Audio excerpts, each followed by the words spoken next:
आजकल जो हम बात करने वाले हैं, जिस टॉपिक पे जो हमारी बात होगी वो है आपके पास में कोशिका चक्र और कोशिका विभाजन। अब ये कोशिका चक्र क्या है, कोशिका विभाजन क्या है, एक बूस्टर रिवीजन के फॉर्म में लेके चलेंगे और इसको याद भी साथ साथ में करेंगे। क्या बोला मैंने? कोशिका चक्र और कोशिका विभाजन।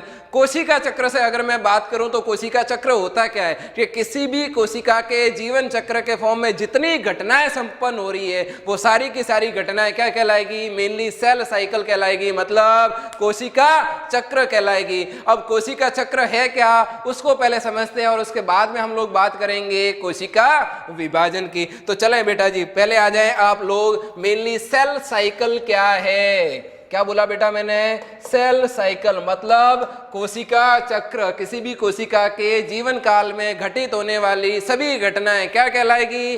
कोशिका चक्र। और जब भी कोशिका चक्र के लिए अगर अपन बात करें तो यहाँ पे हमारे पास में दो फेज दिखाई देते हैं जिन्हें बोला जाता है इंटरफेज और एम फेज। एम फेज मतलब डिवीजन फेज। तो इसका मतलब मैं इसको टू पोर्शन में डिवाइड करके लेके चल सकता हूँ। क्या क्या बोला मैंने? एक हमारे पास में होता है इंटरफेज और दूसरा बेटा कौन सा है हमारे पास में? M phase. इंटरफेज और एम फेज। एम फेज को ही बोला जाता है डिवीजन फेज। क्या बोलते हैं? डिवीजन फेज मतलब विभाजन अवस्था है। तो सर ये इंटरफेज का मतलब क्या हो गया? तो बेटा जी इसका मतलब है अंतरावस्था। ठीक है। अब ये जो कोशिका चक्र है तो यहाँ पे घटनाएं हो रही है और इन घटनाओं के द्वारा कोशिका एक से कितनी हो जाती है? दो। इसका मतलब सीधी सी बात है, कोशिकाओं का विभाजन हो रहा है। कोशिका एक से दो हो रही है, दो से चार हो रही है, चार से आठ हो रही है। तो कंटिन्यूटी के फॉर्म में डिवीजन है, विभाजन की बात करने वाला हूँ। लेकिन किसी भी कोशिका के विभाजन से पहले उस विभाजन हेतु क्या की जाती है? तैयारी की जाती है। क्या की जाती है? तैयारी। और जो तैयारी की अवस्था है उसको क्या बोल दिया जाता है बेटा? अंतरावस्था कहा जाता है। लेकिन जहाँ मुख्य रूप से विभाजन होता है वो कौन सा है बेटा? एम फेज, डिवीजन फेज या विभाजन अवस्था है। और हमेशा मैंने वर्ड बोला तैयारी की अवस्था, और तैयारी की अवस्था में सदैव सबसे ज्यादा समय लगता है। सीधी सी बात है, अगर अपन किसी भी शादी के लिए भी बात की जाए तो शादी के लिए जो तैयारियां की जाती है उनके लिए समय बहुत ज्यादा लगता है। लेकिन अगर शादी की बात करूं, फेरे लगवाने हैं तो उनके लिए कोई समय काल नहीं है, बहुत छोटे से टाइम पीरियड में वो सारा काम हो जाएगा। उसी प्रकार जो हमारे पास में इंटरफेज है, तो इंटरफेज को बेटा मैंने क्या बोला? ये हमारे पास में अवस्था है। कैसी अवस्था है बेटा जी? तैयारी की अवस्था है। तैयारी की अवस्था है। और अभी मैंने कहा बेटा तैयारी की अवस्था है तो समय ज्यादा लगेगा या कम लगेगा? ज्यादा ही लगेगा। ज्यादा कितना? ज्यादा 95%। ठीक है, समय काल है, ज्यादा का फॉर्म हो सकता है। अगर ज्यादा में भी अपन बात करें तो मेनली हमारे पास में ये जो अंतरावस्था है, इसके अलावा दूसरी अवस्था कौन सी है? विभाजन अवस्था है। और विभाजन अवस्था है वो मुख्य रूप से रियल डिवीजन है। और ये हमारे पास में अवस्था कैसी होती है बेटा? छोटी अवस्था होती है। कैसी अवस्था होती है? छोटी। अगर सीधी सी बात है बेटा, अगर यहाँ पे 95% समय लगा है तो इस विभाजन की अवस्था में तो केवल बचा ही कितना समय है? अरे बोलो भाई, केवल 5% ही तो है। और यहाँ की अवस्थाओं के फॉर्म में इनको बोला जाता है नाटकीय अवस्था, यानी ड्रामेटिक फेज है आपके पास में। कई प्रकार के नाटक आएंगे, मतलब कई प्रकार के डिवीजन होंगे। डिवीजन का मतलब जैसे समसूत्री विभाजन होगा, अर्धसूत्री विभाजन भी होगा, उनके अंदर भी देखेंगे तो केंद्र का विभाजन होगा, कोशिका द्रव्य का विभाजन होगा। उस केंद्र के विभाजन में भी प्रोफेज, मेटाफेज, एनाफेज, बहुत सारी अवस्थाएं होंगी। लेकिन समय काल कम ही लगने वाला है। कम कितना है? छोटी अवस्था के फॉर्म में 5% है। इसीलिए इस अवस्था को क्या बोल दिया जाता है बेटा? नाटकीय अवस्था। क्या बोल दिया जाता है? नाटकीय अवस्था। लेकिन बेटा मैंने एक बात अभी आपको कही थी कि यहाँ पे मुख्य रूप से कोशिकाएं विभाजित हो रही है, लेकिन उस विभाजन से पहले तैयारी हो रही है। वो कहाँ हो रही है? अंतरावस्था में हो रही है, जहाँ समय काल कितना लग रहा है? 95 के फॉर्म में। और अगर मैं बात करूं कि सर ये अंतरावस्था होती क्या है, तो अंतरावस्था के लिए अगर मैं बात करूं तो यहाँ पे अंतरावस्था यानी कि जो इंटरफेज है, क्या बोला मैंने? इंटरफेज है। वो इंटरफेज में आपके पास में 3 अवस्थाएं होगी। कौन कौन सी? G1, S और G2। क्या बोला? G1, S और G2। यानी कि G1 में S करेगा G2 अरे यही तो है, 3 अवस्थाएं कौन कौन सी बेटा? मेरे साथ साथ आपको सारी चीजें याद हो जानी चाहिए। एक तो है जीवन, दूसरी कौन सी बेटा जी? एस है, और तीसरी अवस्था बोलो भाई G2 अवस्था है। जीवन में एस करेगा G2। अब ये जीवन अवस्था है क्या, इससे संबंधित क्वेश्चन बेटा आता है कि जीवन में क्या होगा, G2 के फॉर्म में क्या होगा और एस अवस्था में क्या होने वाला है। तो 1 सेकंड में अभी फटाफट आपको 1 मिनट के अंदर सारी चीजें याद करवाएंगे। जीवन अवस्था आपको याद होगा, कहीं पर भी अपन घूमने जाते हैं, अगर मैं बात करूं पंजाब के लिए, तो पंजाब में भाई को क्या बोला जाता है? साडा प्रा बोला जाता है। प्रा मतलब क्या हो गया? PRA। अरे बेटा समझ में आ रहा है ना? थोड़ा सा स्पीड ज्यादा है क्योंकि हमने क्या बोला है, ये मेनली क्या है, बूस्टर रिवीजन है, मतलब जल्दी में सारी चीजें आपको याद हो जाए। तो मैंने बोला प्रा, PRA। क्या मतलब हुआ PRA? P का मतलब हो गया बेटा जी प्रोटीन, बोलो मेरे साथ में, क्या है? प्रोटीन। R का मतलब क्या हो गया? RNA। और A का मतलब क्या हो गया? ATP। ATP मतलब वही ऊर्जा मुद्रा है, यानी कि प्रोटीन, RNA और ATP का, इन तीनों का यहाँ पे क्या हो जाता है बेटा? संश्लेषण हो जाता है। क्या होता है बेटा जी? संश्लेषण हो जाता है। क्लियर है? इसके अलावा अगर बात करें कि भाई जीवन अवस्था में और क्या होता है, अगर मैं कहूं एक कोशिका से 2 कोशिकाएं बन रही है, क्या बोला मैंने? एक कोशिका से 2 कोशिकाएं बन रही है। यदि एक कोशिका के पास एक माइटोकॉन्ड्रिया है, क्या दूसरे को नहीं चाहिए? चाहिएगा ना। उसी प्रकार अगर ER यानी कि अंतःप्रदेश जालिका 1 है एक कोशिका में, अगर उससे ही 2 कोशिकाएं बन रही है तो ER भी तो 2 चाहिए। इसका मतलब सीधी सी बात है, कोशिकांग क्या चाहिए? अब डबल चाहिए। तो अगर आपसे पूछ लिया जाए कि किस अवस्था में कोशिकांग है वो डबल होते हैं, तो जीवन अवस्था में। तो इसी में दूसरा पॉइंट आ जाएगा हमारे पास में, जो कोशिकांग होते हैं वो बेटा क्या हो जाते हैं? डबल हो जाते हैं। क्या हो जाते हैं बेटा? डबल हो जाते हैं, दुगुने हो जाते हैं। क्लियर है? इसके अलावा पूछा जाए एस अवस्था, बहुत ज्यादा इंपॉर्टेंट बेटा, इसको बोला जाता है संश्लेषण की अवस्था। क्या बोला मैंने? संश्लेषण। क्या सर किसका संश्लेषण हो रहा है? तो बेटा जी DNA का संश्लेषण हो रहा है, मतलब DNA का निर्माण हो रहा है, DNA का प्रतिकृतिकरण हो रहा है, DNA का रेप्लिकेशन हो रहा है। तो एस अवस्था में क्या होगा बेटा जी? DNA रेप्लिकेशन होगा, मतलब DNA का प्रतिकृतिकरण होगा, मतलब DNA की मात्रा क्या हो जाएगी? दुगुनी हो जाएगी। बेटा आता ही आता क्वेश्चन है कि DNA का प्रतिकृतिकरण किस अवस्था में होता है? तो मेनली एस अवस्था में। क्लियर बेटा? इसी को बोलते हैं संश्लेषण की अवस्था। लेकिन थोड़ा सा क्वेश्चन चेंज आ सकता है, घुमा सकता है। कैसे घुमाएगा? वो पूछेगा कि DNA के प्रतिकृतिकरण हेतु आवश्यक एंजाइम कहाँ बनते हैं? तो आवश्यक एंजाइम बनते हैं जीवन अवस्था में। कहाँ बनेंगे? जीवन में। लेकिन प्रतिकृतिकरण होता कहाँ है? एस अवस्था में। और दूसरा सबसे ज्यादा इंपॉर्टेंट क्वेश्चन, हमने कहा था कोशिकांग डबल होते हैं जीवन में, लेकिन पर्टिकुलर सेंट्रोसोम के लिए पूछा जाए, सेंट्रोसोम मतलब तारक का है, वो डबल कहाँ होता है? मेनली एस अवस्था में। तो यहाँ पे मैं दूसरा पॉइंट स्टार करके लिख रहा हूँ कि यहाँ पे जो सेंट्रोसोम है वो क्या हो जाते हैं? डबल हो जाते हैं, यानी कि तारक काय मेनली क्या हो जाते हैं? डबल के फॉर्म में हो जाते हैं। ठीक है, वो दुगुने हो जाते हैं। वो कौन सी अवस्था में? एस अवस्था में। क्लियर है? और तीसरा है G2 अवस्था, साडा प्रा, मतलब वही क्या हो गया बेटा जी? PRA। समझ गए होंगे? P मतलब क्या है? वापस सर वही है। P का मतलब प्रोटीन है, R का मतलब RNA है और A का मतलब ATP है। इसका मतलब प्रोटीन, RNA, ATP का निर्माण जीवन में भी होगा और G2 में भी होगा। लेकिन एक बात फिर मैं इंपॉर्टेंट बात करूंगा यहाँ पे, कि जो हमारे पास में प्रोटीन है बेटा जी, वो यहाँ पे प्रोटीन कौन सा है? ट्यूबुलिन प्रोटीन है।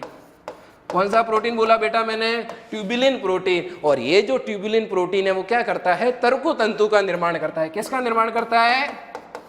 तर्कु तंतु का निर्माण करता है। अब आपका क्वेश्चन होगा कि सर ये तर्कु तंतु क्या है? ये बेटा यहाँ पे अपन बात करें कोशिका है।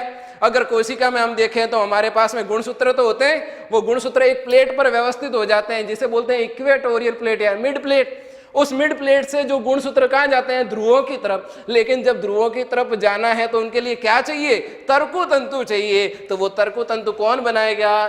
ट्यूबुलिन प्रोटीन बनाएगा। कौन बनाएगा बेटा? Tubulin protein. और इस तर्कु तंतु के साथ में RNA भी होते हैं। तर्कु तंतु का 97% है वो कौन बना रहा है? ट्यूबुलिन। 3% का फॉर्म है वो कौन बनाता है? RNA। लेकिन क्वेश्चन मुख्य रूप से पूछे तर्कु तंतु का निर्माण कौन करता है? ट्यूबुलिन प्रोटीन करता है। क्लियर है बेटा? ये हमारे पास में सारी क्या है? इंट्राफेज है। इंट्राफेज समझ में आ ही गया होगा, मेनली तैयारी की अवस्था है, लगने वाला समय काल क्या है आपके पास में, ज्यादा है। कितना ज्यादा, 95 के लिए। क्लियर। अब ये जो तैयारी की अवस्था तो हो गई, इस तैयारी की अवस्था के बाद में कोशिका का क्या होगा, विभाजन होगा। अब अगर कोशिका विभाजित करनी है तो कोशिका को विभाजन करने के लिए पहले केंद्रक को विभाजित करना पड़ेगा, और केंद्रक के विभाजन के बाद कोशिका द्रव्य का विभाजन होगा। तो पहले किसको विभाजित करेंगे, केंद्रक को विभाजित करेंगे। तो इसका मतलब अपन कह सकते हैं कि मेनली जो हमारे पास में केंद्रक का विभाजन और उसके बाद में कोशिका द्रव्य का विभाजन, तो मेनली जो एम फेज है, मतलब जो डिवीजन फेज है, मतलब जो विभाजन अवस्था है, उनमें हमारे पास में दो चीजें हैं। कौन कौन सी बेटा जी, एक तो हमारे पास में होगा केंद्रक का विभाजन, और दूसरा विभाजन कौन सा है बेटा, मेनली कोशिका द्रव्य का विभाजन। ठीक है। लेकिन ये जो एम फेज है, यहाँ पे दो टाइप होते हैं आपके पास में, एक होता है समसूत्री विभाजन, एक होता है अर्धसूत्री विभाजन। और आज हम जिस टॉपिक में बात बेटा कर रहे हैं वो है समसूत्री विभाजन, यानी कि माइटोसिस। तो सारा का सारा जो पॉइंट अपन बात करेंगे वो किन के लिए बात करेंगे बेटा जी, माइटोसिस के लिए बात करेंगे। और माइटोसिस का मतलब क्या होता है, समसूत्री विभाजन। क्या होता है, समसूत्री विभाजन। और इस समसूत्री विभाजन में है केंद्रक विभाजन और कोशिका द्रव्य का विभाजन। केंद्रक के द्रव्य को बोला जाता है क्या, कैरियोकाइनेसिस। क्या बोलते हैं, कैरियोकाइनेसिस। और इसको क्या बोला जाता है, साइटोकाइनेसिस। क्लियर बेटा, थोड़ा सा स्पीड ज्यादा है लेकिन आपको सारी चीजें क्लियर जरूर होगी, क्योंकि यहाँ पर एग्जाम से संबंधित कैसा भी क्वेश्चन होगा वो आपसे सॉल्व हो जाएगा। तो चले हम लोग बात करेंगे कि समसूत्री विभाजन होता क्या है। तो अगर मैं समसूत्री विभाजन की बात करूं और उसमें केंद्रक के विभाजन की बात करूं, तो केंद्रक के विभाजन में क्या होता है बेटा जी, पी मत, मतलब अरे क्या समझे पी मत का, पी मत का मतलब क्या हो गया, पी का मतलब प्रोफेज हो गया, यही तो है। एम का मतलब क्या होगा, बोलो भाई, मेटाफेज। इसी प्रकार ए का मतलब क्या हो गया, एनाफेज। और लास्ट टी का मतलब क्या हो गया, टीलोफेज। इन चार अवस्थाओं के द्वारा किसका विभाजन हो जाता है, केंद्रक का विभाजन हो जाता है। याद रखना किसके लिए बात कर रहे हैं, समसूत्री विभाजन के लिए। बेटा समझ में आ रहा है ना। अब मेनली समसूत्री विभाजन कैसे काम करता है, प्रोफेज में क्या होगा, मेटाफेज में क्या होगा, एनाफेज में क्या होगा और टीलोफेज में क्या होगा, वो चारों को अपन एक ही डायग्राम से समझेंगे और आपको याद हो जाएगा। क्लियर है। चले साहब, अब है क्या उनको देखते हैं। देखो आपके सामने एक डायग्राम दे रखा है जिनमें चारों अवस्थाएं हैं, प्रोफेज, मेटाफेज, एनाफेज और टीलोफेज। क्लियर है बेटा। अब ये जो प्रोफेज की अवस्था है, इस प्रोफेज की अवस्था में क्या होने वाला है, अगर मैं बात करूं बेटा, अभी डायग्राम को छोड़ो, अगर मेरी तरफ देखें, जैसे कह दूं कि ये मेरे पास में एक कोशिका है, इस कोशिका के बीच में क्या है, केंद्रक है। इस केंद्रक के अंदर क्या होंगे, क्रोमेटिन होंगे। क्या वर्ड बोला मैंने, क्रोमेटिन है। और क्रोमेटिन मतलब जो आपके पास में न्यूक्लियो प्रोटीन के बनते हैं और जो कोशिका विभाजन के समय संघनित होकर क्या बनाते हैं, क्रोमोसोम बनाते हैं। यही तो अवस्था होगी। इसका मतलब अगर सामान्य कोशिका देखूं तो चारों तरफ कोशिका झिल्ली होगी, बीच में केंद्रक होगा, केंद्रक के चारों तरफ केंद्रक झिल्ली होगी, उस केंद्रक में केंद्रिका होगी, उसमें क्रोमेटिन होंगे। यहाँ पे बाहर की तरफ एक द्रव्य भरा हुआ है कोशिका के अंदर, जिसे कोशिका द्रव्य बोला जाएगा। यही तो रहेगा। लेकिन ये तो सामान्य अवस्था है, हमें विभाजन की अवस्था पढ़नी है और उसमें कौन सी अवस्था है, मेनली प्रोफेज है। और अगर मैं प्रोफेज के लिए बात करूं, कौन सी अवस्था बेटा जी, ये है प्रोफेज। और इस प्रोफेज की अवस्था में क्या क्या होता है, तो प्रोफेज की अवस्था में सबसे पहले अपन बात करेंगे तो यहाँ पे केंद्रक झिल्ली व केंद्रिका दोनों ही विलुप्त होना प्रारंभ होती है। क्वेश्चन को समझ लेना, अगर केंद्रक झिल्ली और केंद्रिका का विलुप्त होना प्रारंभ पूछ रहा है, आंसर जाएगा प्रोफेज। लेकिन पूछ ले कि केंद्रक झिल्ली और केंद्रिका पूर्ण रूप से विलुप्त हो जाती है, तो मेटाफेज। क्लियर। तो यहाँ पे फर्स्ट और सेकंड पॉइंट के फॉर्म में चेक करेंगे तो क्या होगा, यहाँ पे चेक करेंगे केंद्रक झिल्ली और कौन है आपके पास में, केंद्रिका, क्या होंगे बेटा, विलुप्त होना प्रारंभ हो जाएंगे। क्लियर है। इसके साथ ही जो आपके पास में जो तंतु के फॉर्म में क्रोमेटिन थे वो क्या बना देंगे, क्रोमोसोम बना देंगे। तो दूसरा पॉइंट हो जाएगा आपके पास में जो क्रोमेटिन है वो क्रोमेटिन क्या बना देते हैं बेटा, क्रोमोसोम बना देते हैं। क्या बना देते हैं, क्रोमोसोम बना देते हैं। इसके अलावा जो प्रोफेज होता है तो इस प्रोफेज के अंदर जो तरलीय भाग है वो तरलीय भाग कम होना शुरू हो जाते हैं। अरे बेटा सीधी सी बात है, अगर तरलीय भाग कम हो रहा है इसका मतलब कोशिका द्रव्य कैसा होगा, पतला या गाढ़ा। सीधी सी बात है, तरल कम हो रहा है मतलब कोशिका द्रव्य गाढ़ा होगा, और जहाँ कोशिका द्रव्य गाढ़ा होगा इसका मतलब वहाँ की उपापचय क्रियाएं क्या हो जाएगी, धीमी हो जाएगी। क्या हो जाएगी बेटा, धीमी हो जाएगी। तो तीसरा पॉइंट हमारे पास में आ जाएगा कि यहाँ पे जो कोशिका द्रव्य है वो कैसा हो जाएगा, गाढ़ा हो जाएगा। अगर ये गाढ़ा हो गया तो इसका मतलब ये जो उपापचयी क्रिया है वो क्या हो जाएगी बेटा, धीमी हो जाएगी। क्या हो जाएगी, धीमी हो जाएगी। किसके लिए बात कर रहा हूं बेटा, ये सारी की सारी प्रोफेज के लिए बात कर रहा हूं। और यहाँ पे मैं आपको बताता हूँ जो कोशिकांग जैसे ईआर बोल दिया, गोल्गी बॉडी हो गया, वो भी विलुप्त हो जाएंगे। कौन सी अवस्था में, प्रोफेज की अवस्था में। क्लियर है। तो प्रोफेज की अवस्था आप देखो यहाँ पे दोनों दे रखे हैं। ये तो क्या है आपके पास में, मेनली हमारे पास में तारकाय के फॉर्म है, और यहाँ पे आप देखो अभी स्पिंडल फाइबर मतलब तर्कु तंतु पूर्ण रूप से नहीं बने। इसका मतलब तर्कु तंतु का निर्माण प्रारंभ हो रहा है। कौन सी अवस्था में, प्रोफेज की अवस्था में। तो अगर आपसे पूछे प्रोफेज में क्या हुआ, तो केंद्रक झिल्ली और केंद्रिका विलुप्त होना प्रारंभ हुए, तर्कु तंतु का निर्माण हुआ, प्रारंभ हुआ। और ये क्या है हमारे पास में, ये तारककाय है। जो तारककाय है वो धीरे धीरे धीरे धीरे गति करके पहुंच रहे हैं। कहाँ पहुंच रहे हैं, ध्रुवों की तरफ। और जो मेनली जो क्रोमेटिन थे वो किस में चेंज हो रहे हैं, क्रोमोसोम में। और यहाँ पे कोशिका द्रव्य कैसा होगा, गाढ़ा। ये गाढ़ा होगा तो मेनली उपापचय के फॉर्म में जो क्रियाएं हैं वो कैसी हो जाएगी, धीमी। क्लियर। अब प्रोफेज अगर आपको पता है तो बिल्कुल टीलोफेज याद हो जाएगा। कैसे, क्योंकि जो चीजें प्रोफेज में होती है उसकी ऑपोजिट आती है किसमें, टीलोफेज की अवस्था में। तो प्रोफेज का ऑपोजिट कौन है, टीलोफेज है।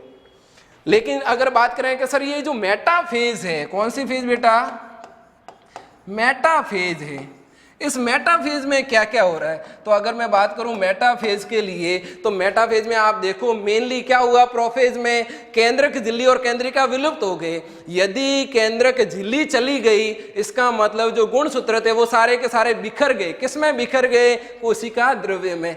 लेकिन उसके बाद में क्या हुआ कि मेटाफेज की अवस्था में एक प्लेट का निर्माण हो गया यहाँ पे, जिसको बोल दिया इक्वेटोरियल प्लेट। क्या बोलेंगे बेटा, इक्वेटोरियल प्लेट बोलेंगे या मिड प्लेट बोल देंगे। और उस मिड प्लेट पे सारे के सारे क्या आ जाएंगे, गुणसूत्र जमा हो जाएंगे। तो अपन कह सकते हैं कि जो हमारे पास में मेटाफेज है उस मेटाफेज की अवस्था में किसका निर्माण हो गया, मिड प्लेट का निर्माण हो गया। किसका निर्माण हो गया, मिड प्लेट का निर्माण हो गया, यानी कि इक्वेटोरियल प्लेट का निर्माण हो गया। और यहाँ पे मेनली जो गुणसूत्र है वो गुणसूत्र क्या हो गए, सारे के सारे व्यवस्थित हो गए। और व्यवस्थित भी आप देखो एक क्रम में है। इसीलिए क्वेश्चन पूछा जाता है कि गुणसूत्रों का अध्ययन किस अवस्था में किया जाता है। तो सीधी सी बात है, क्या गुणसूत्र बिखरे हुए रहेंगे तो अध्ययन कर सकते हैं क्या, उनकी संख्या को गिना जा सकता है क्या, नहीं। उनको तभी गिना जा सकता है जो एक ही प्लेट पे आ जाए। तो अगर आपसे पूछे कि गुणसूत्र का अध्ययन मेनली किस अवस्था में किया जाता है, तो मेटाफेज अवस्था में। देखो कंटिन्यूटी में एक साथ जुड़े हुए हैं, एक साथ एक ही लाइन पर उपस्थित है, तो आसानी से इनको मेनली हमारे पास में अध्ययन किया जा सकते हैं। तो तीसरा पॉइंट लिख रहा हूं मैं, गुणसूत्र का अध्ययन संभव है यहां पे। क्लियर है।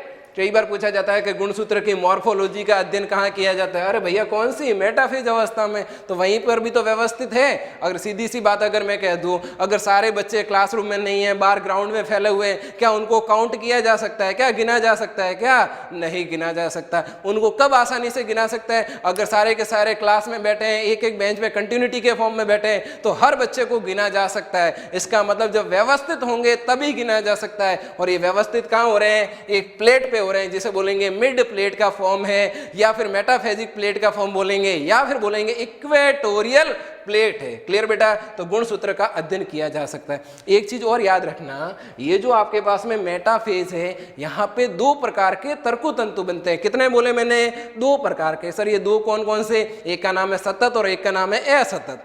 सतत मतलब कंटिन्यू जुड़ा हुआ होगा, कंटिन्यू जुड़ा हुआ, इसका मतलब ये क्या है, ध्रुव, ये भी क्या है, ध्रुव। एक ध्रुव से दूसरे ध्रुव के बीच में ये वाला है बेटा जी, ये वाला है वो क्या है बेटा जी, सतत तर्कु तंतु है। लेकिन ये जो गुणसूत्र, तो गुणसूत्र को आपको पता हो, गुणसूत्र का जो बीच वाला पॉइंट जहां से गुणसूत्र जुड़ा हुआ रहता है उसको क्या बोलते हैं, सेंट्रोमियर। ये वाला बेटा, ये क्या है, सेंट्रोमियर है। तो इस सेंट्रोमियर और ध्रुव के बीच में जो उपस्थित होते हैं उनको क्या बोलते हैं, असतत बोला जाता है। क्या बोला जाता है, असतत। तो आप लोग समझ गए होंगे कि यहाँ पे सतत किसे बोलेंगे और असतत। तो कह सकते हैं कि ये वाला जो है वो कैसा है हमारे पास में, असतत है। कैसा है, असतत है।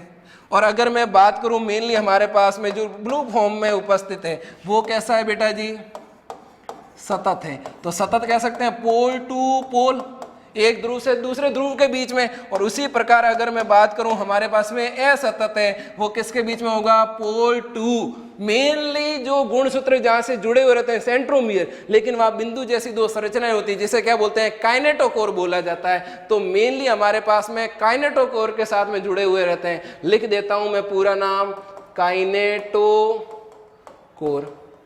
थोड़ा स्पेस कम है लेकिन बेटा मैं बोल के समझा रहा हूं। मेनली कौन होगा, पोल, और पोल का मतलब ध्रुव, और काइनेटोकोर के बीच में वो क्या होगा, असतत होगा। क्लियर है, ये है मेटाफेज। अब तीसरा कौन सा हो गया, एनाफेज। ये रहा डायग्राम। एनाफेज में आप क्या देख रहे हैं कि एनाफेज की अवस्था में मेनली जो गुणसूत्र है, और गुणसूत्र जिस बिंदु के साथ जुड़ा हुआ था कौन था, सेंट्रोमियर, वो सेंट्रोमियर क्या हो गए, अलग हो गए। देखो ये सेंट्रोमियर अलग, ये अलग, ये अलग, ये अलग, अलग अलग अलग ही तो हो गए सारे के सारे। तो अगर सेंट्रोमियर अलग हो गए, अब सेंट्रोमियर अलग होने के बाद में आप देखो ये कौन है, ध्रुव है। उन ध्रुवों की तरफ क्या हो रही है, गति हो रही है। और जब गति होती है तो यहाँ दो मेथड चलते हैं, एक तो पुल और एक होता है पुश। यानी पुल और पुश जो मैकेनिज्म है, जो अभिक्रिया चलती है, यानी कि खींचना और धक्का देने की जो प्रक्रियाएं होती है वो किस में होती है, एनाफेज में। लेकिन सबसे इंपॉर्टेंट पॉइंट ये होता है कि सेंट्रोमियर विभाजित कहाँ होते हैं, एनाफेज में। तो अपन यहां लिखेंगे, यहां पे क्या होता है, सेंट्रोमियर।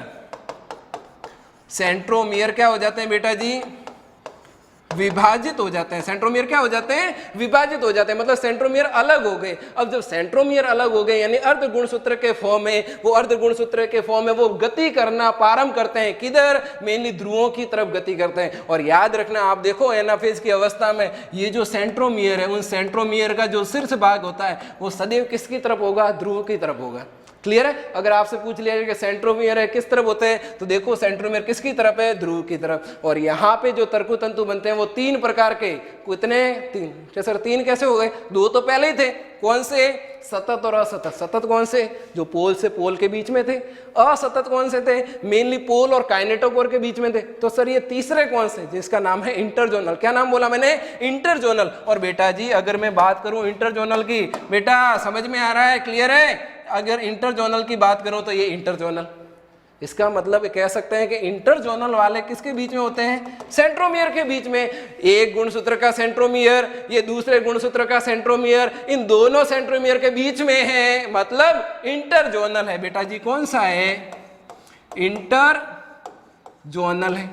बात समझ में आ गई। तो याद रखना यहाँ पे जो तर्कु तंतु होते हैं वो कितने प्रकार के होते हैं, तीन प्रकार के। कौन कौन से, कंटिन्यूस यानी सतत, दूसरे कौन से, नॉन कंटिन्यूस यानी असतत, और तीसरा कौन सा है, इंटरजोनल है। क्लियर है बेटा, ठीक है। चले लास्ट है हमारे पास में टीलोफेज अवस्था, चौथी अवस्था। और मैंने क्या बोला था आपको, अगर आपको प्रोफेज याद है तो टीलोफेज याद हो जाएगा, क्योंकि जो चीजें प्रोफेज में हो रही है उसका ऑपोजिट है, कौन है, टीलोफेज। आप याद करो, मेनली केंद्रक झिल्ली और केंद्रिका विलुप्त होना प्रारंभ हुए थे, कहां पे, प्रोफेज। लेकिन यहां पे वापस क्या हो जाएंगे, पुनः प्रकट हो जाएंगे। कौन प्रकट हो रहा है, बोलो, केंद्रक झिल्ली और केंद्रिका। इसके अलावा जो हमारे पास में ईआर गोल्गी बॉडी है यानी कोशिकाएं, वो यहाँ पे क्या हो रहे थे, विलुप्त हो रहे थे। तो वो कह सकते हैं कि ईआर हो गया, जो आपके पास में गोल्गी बॉडी है, ये सब के सब क्या हो जाते हैं, प्रकट होना शुरू हो जाते हैं, यानी कि रीजनरेट, फिर से बनना शुरू हो जाते हैं। किसमें, टीलोफेज की अवस्था में। याद करो यहाँ पे मैंने क्या बोला था, यहाँ मैंने बोला था कि यहाँ पे जो उपापचय क्रिया होती है वो धीमे होती है। क्यों, क्योंकि यहाँ का कोशिका द्रव्य कैसा होता है, गाढ़ा होता है। तो यहाँ कैसा होगा, पतला होगा, थिन के फॉर्म में होगा। और यहाँ की जो उपापचय क्रियाएं हैं, उपापचय क्रियाएं हैं, वो उपापचय क्रिया फिर से क्या हो जाती है, बढ़ जाती है, फास्ट हो जाती है। यही तो था हमारे पास में क्लियर है, ये टीलोफेज हो गया। और टीलोफेज हमारे पास में कैरियोकाइनेसिस की यानी कि मेनली केंद्रक विभाजन की चौथी अवस्था है, जहां पे मेनली केंद्र का क्या हो जाएगा, विभाजन। क्लियर है बेटा, समझ में आया कि नहीं आया? 4 अवस्थाएं बहुत छोटी छोटी और सारी की सारी डायग्राम के फॉर्म में खत्म कर ली, लेकिन पता होना चाहिए कि अगर 2 तंतु की बात कर रहे हैं तो मेटाफेज की बात कर रहे हैं। अगर मेनली आपके पास में पूछा जाए कि गुणसूत्र का अध्ययन करना है तो मेटाफेज। लेकिन क्वेश्चन एक और आता है, अगर पूछा जाता है गुणसूत्र की आकृति का अध्ययन करना है, किसका बोला मैंने, आकृति का अध्ययन करना है, तो आकृति का अध्ययन हमेशा किस में होता है, एनाफेज। एनाफेज में चेक करेंगे तो गुणसूत्र कैसे होते हैं, आई के फॉर्म में होते हैं, जे के फॉर्म में होते हैं, वी के फॉर्म में, एल के फॉर्म में। तो आकृति पूछा जाए तो एनाफेज, लेकिन गुणसूत्र का केवल अध्ययन है मतलब गिनना है तो मेटाफेज। क्लियर है, बाकी सारी चीजें पता है। प्रोफेज का ऑपोजिट किस में जाना है, टीलोफेज में, लेकिन इक्वेटोरियल प्लेट किस में बनती है, मेटाफेज में। बेटा समझ में आया कि नहीं आया? ये हमारे पास में आज का क्या था, टॉपिक है बूस्टर का फॉर्म था, जिसमें हमने पढ़ा सेल साइकिल यानी कोशिका चक्र क्या होता है, और दूसरा हमारे पास में समसूत्री विभाजन यानी कि मेटाफेज क्या होता है। लेकिन अगर आपसे कोई पूछ ले तो ये जो समसूत्री विभाजन पढ़ा इसका यूज क्या है, क्या महत्व है, तो महत्व के लिए बात करें तो यदि किसी कोशिका की वृद्धि हो रही है, किसी कोशिका का विकास हो रहा है, किसी कोशिका की मरम्मत हो रही है, या कम समय में कोशिकाओं की संख्या को बढ़ाना है, ऐसी स्थिति में जो विभाजन होगा वो कौन सा होगा, समसूत्री विभाजन। कौन सा बेटा बोलेंगे, यस, कौन सा, समसूत्री विभाजन होगा। तो सर ये समसूत्री विभाजन कहाँ पाया जाता है, ये पाया जाता है कायिक कोशिका में। किसके, कायिक कोशिकाओं के अंदर पाया जाएगा। और इसके अलावा अगर इस जनन के फॉर्म में यहाँ पे लिए बात करें, अगर पूछा जाए जनन के फॉर्म में यानी शुक्राणु अंडाणु के फॉर्म में, वहां पे डिवीजन के फॉर्म वो होते हैं अर्धसूत्री। लेकिन जीवन पर्यंत जो चलते रहते हैं वो कौन से होते हैं बेटा जी, तो जीवन पर्यंत के लिए होगा समसूत्री विभाजन। क्लियर है, तो ये सारी की सारी चीजें आपको याद हो गई होगी।